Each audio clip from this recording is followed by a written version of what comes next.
Hi, this is Malini from MissMalini, and we have a very interesting guest here today, Ma Anand Sheela. It's amazing to talk to you, and I have so many questions for you, and I hope you will be okay answering them, because some of them I think probably will come across quite personal. So how does it feel to have an entire documentary made about your experiences and your life, which I think was quite personal? Well, my life must be very important Yeah. that they want to do documentary. I feel proud of it. And what do you think? Do you think that you were accurately portrayed? This is not my problem. It depends on the person who is looking at me. It tells more about their personal observation, or it talks about them more than me. I think this documentary actually captured so many minds, and people, who didn't even know about the entire experience became really intrigued by it. But I think one of the things that I think the documentary doesn't fully explore is what really happened. It sort of ends on that note that you had a fallout. But would you like to tell us what really happened? And No. No. I don't want to tell you about what really happened, because what I will tell you what really happened, you won't believe me. I promise I'll believe you. We had created a very fine city. What really happened is there was love of these thousands of people towards Bhagwan, who were highly motivated, highly educated, and put together from all over the world a monument. And this monument, to me, is bigger than life. It shows the ability of people working together. It shows the ability that people can be harmonious. And for me, that's what happened.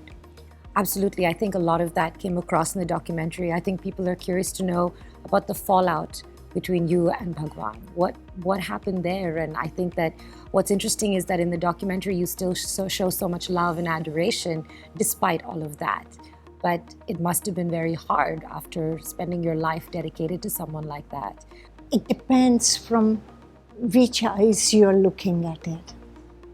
And my eyes to look at Bhagwan knows only one view, and that is of love. When you look at it with love, there was never a fallout. Yes, it is true that I walked away from him. It is true that after I walked away from him, he said nasty things about me. It is the same way I deal with people who dissect the story of me and Bhagwan. Each one has their opinion, they can live with it. And at some point you said that, people, when they're watching you on TV or seeing you as a spokesperson, they only see one side of you and they don't see the real you. And that's not who you are. So who are you really then? A person who is sitting with you and being questioned, and I answer you honestly about my reality. I feel like I'm going to know the answer to this question, but I have to ask you anyway. Knowing everything that happened in hindsight, is there anything you would have done differently? No. I think there was another point at which you said that, once you have paid your dues for a crime you've committed, you're considered innocent of it again. Do you feel any responsibility, or do you feel that any remorse or regret for having done the things for which you paid time? That's what you think I have done, something wrong. I don't think I have done anything wrong. Even in the eyes of the law? Even in the eyes of the law. These things of calling somebody a criminal or not criminal, or building somebody to be big and reducing somebody down, this duality exists in the world, but by me it doesn't exist. I say and do what I do right up front. I don't do it hidden. I'm here, I look at you, I talk to you in your eyes. That is not the behavior of a criminal. I guess like you said, everyone sees things from their different perspective and points of view. I think the reason you're so interesting to everyone is that you're very unique in the things that you've done and experienced and the things that you have portrayed. And now Bollywood, of course, has caught on this. And, Priyanka Chopra is coming up with a film. Amir Khan is planning to do one with Alia Bhatt. How do you feel about this? Wonderful. That people are finally interested in something that is real. Something that they have not known. Are you worried that they're going to do a good job with it, or you might be misportrayed, misrepresented? They can do whatever. They cannot misportray me. I've been through thousands of journalists. So far, they've all written mostly rotten stories about me. They have not disturbed me. I sit there and I, again, as a protocol, give an interview. Again, I say my mind, look into their eyes. If they portray me bad, then they are portraying their life's experience through me. I think one of the things that people are trying to wrap their heads around is that how does anyone, not necessarily you even, how do you find so much devotion for one person? And we see in the documentary and we see that Bhagwan would just touch someone's head and they would just be in a state of euphoria. Is it really like that, or do you think some of it's psychosomatic? It is absolutely like that. It was absolutely that way. Psychosomatism is also ours, and our reaction to Bhagwan is also ours. And both are real.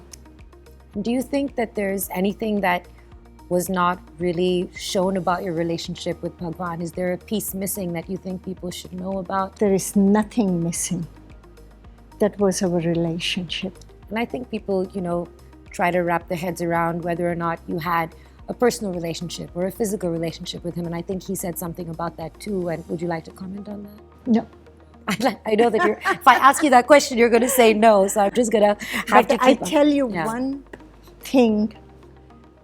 We had a very intimate love affair. Very intimate relationship. Not necessarily relationship has to be subjected to sexuality. That is an illusion. Love has nothing to do with sex or sexuality. Do you feel that your whole life and identity has kind of become about this? So once this was over, who are you now? I'm the same person who was in love with Bhagwan and same person who is living after Bhagwan is no more on this earth. What was your last meeting with Bhagwan like? Do you remember the last thing that he said to you? Yes, more or less. Last meeting with Bhagwan was very worried. Both of you were worried, or he was worried? No, I was worried because Bhagwan was engaging himself in misuse of medicines. And of course, my work was to protect him, his commune, and his people. I was having sleepless nights. I wonder if anyone who gets that kind of adulation, even if they have that emotional power, just like Bhagwan did, it must to some degree impact how you perceive yourself, right? If so many people are showing you so much love and so much adoration, do you think that had some impact on how he was or his own perception of himself? He was admirable. He was bigger than himself, but he had earned himself with his hard work, his admiration. I don't see anything sinister. For me, that was the correct way to be. And also, I think a lot of people, especially in India, find it kind of surprising how many foreign followers he had, right? And I think at some point in the documentary, I mean, you're quoted to say that there was more money in the dollars than in rupees as well. So was it a conscious decision to focus on foreign sannyasis in a sense? I'm sure he had that in mind, but nothing wrong. You go with your product where you can sell it. And all these stories you hear about the ashram, I think people have all these different visions of it, right? Where they talk about it being a sex den or, crazy practices happening. What was it really like? Again, I have to say stress and sex should never be combined together. Sex is not something to relieve stress. That's a wrong sex. That's a wrong sex. Sex is your own very personal event. Something that each one's body requires. We are afraid to talk about it. We are hiding it immer behind the doors. It doesn't have to be. That's why it stinks. And what would you say is the biggest thing, your largest learning from your entire experience, from all the things that you went through? What's the one thing you feel you really learned? How to live life the way I live, with boldness. Do you ever have moments where you felt like breaking down or that it was too hard to be that bold in front of anyone? No. I have too much pride in myself to blame somebody for my condition. And my pride is go forward.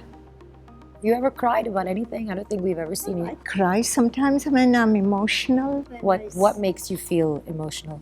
When I see my brothers, sisters, or my mother or father's memory, I cry without shame. And for anyone who's obviously been, there's a lot of younger people who are watching this documentary and watching the Netflix show Wild Wild Country, anything you'd like them to know? Because it's something new for them, right? They've come many generations after probably all of this existed. All the young people who are watching Wild Wild Country, I would say watch it with open mind, without a judgment. Feel the love and energy I have felt when we created Rajneeshpuram. Feel the many sannyasins around the world who have put in their hard work in it. Have respect.